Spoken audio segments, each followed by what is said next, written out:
The finger with the shadow Yes. is the best point. First of all, thank you for Kurso, thank you for Foundation for this opportunity, meeting more people and making new business relationships and hopefully also some business, who knows.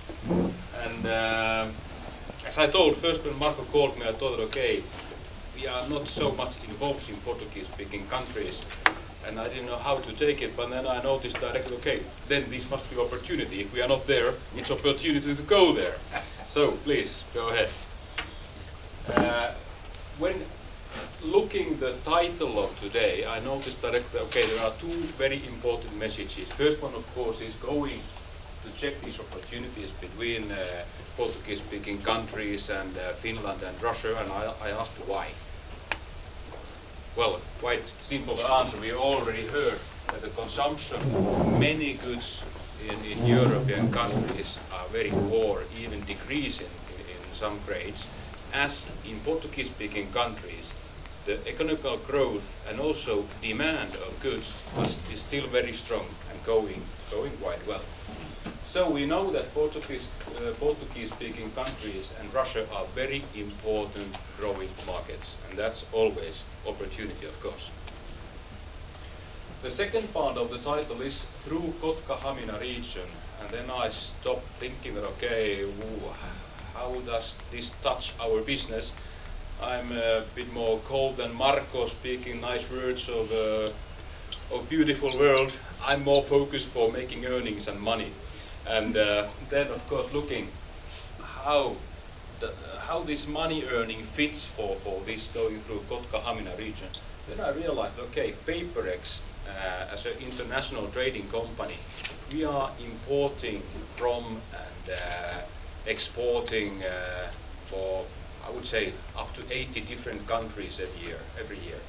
So big quantity of countries. And we've learned already that when delivering goods to Russia, it's much easier and many times it's less expensive delivering the goods through Finland.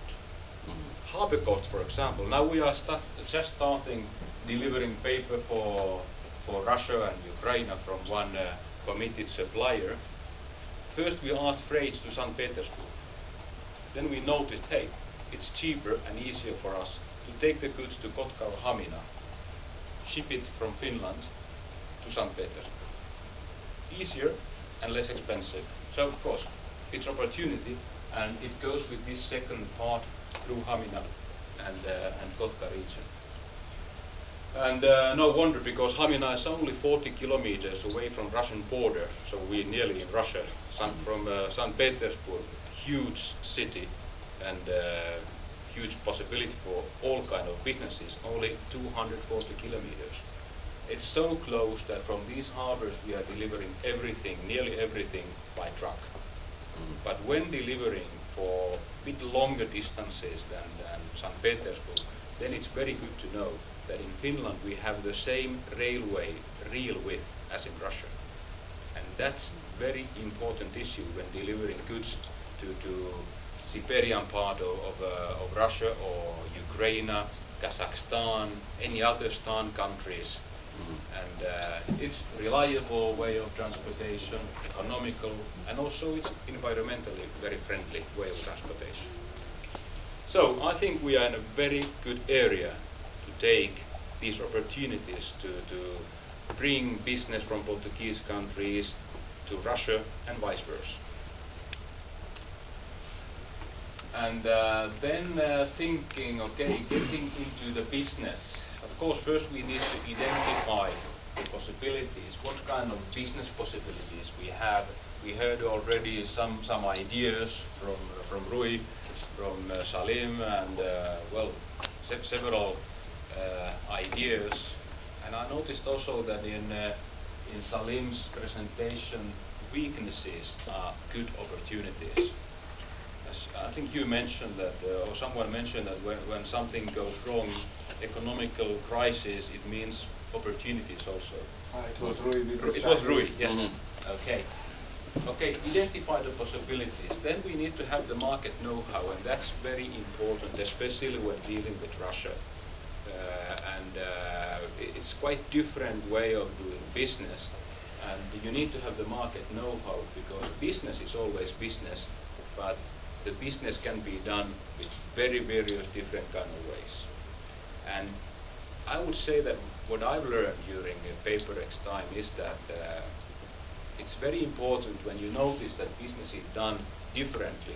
You don't go there to show them that, hey, this is the wrong way. You need to do it this way.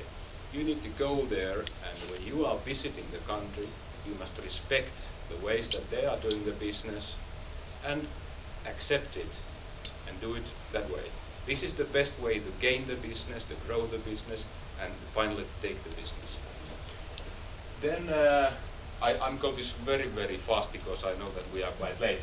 Then you need to have the local presence in many markets. For example, in Russia, we are locally present, and we notice that it really helps you a lot. It little depends on the market, but it helps when you have someone in the market who is your face in the market, who knows the situation, and can work as the market is expecting that deals need to be done. And then there is a huge quantity of all kind of how to say, obligations in the business. You need to have written contracts with some products. With every order, you need to have a written contract with identifying the goods and the prices and everything. There's a huge number of paperwork to be done in some of these markets. Duties, imports, exports, different kind of invoicing procedures also that you need to be aware how to do it. VAT things, transportation, and I would say that the more demanding the market is, the more important the transportation is, not only from place A to place B, but it's the whole logistics. To have the paper just on time, and or any other product, and taking care of the logistics as a warehousing, documentation, and everything. And as mentioned, huge number of different kind of things, but who is in business knows that, okay, this is the business world and that it is.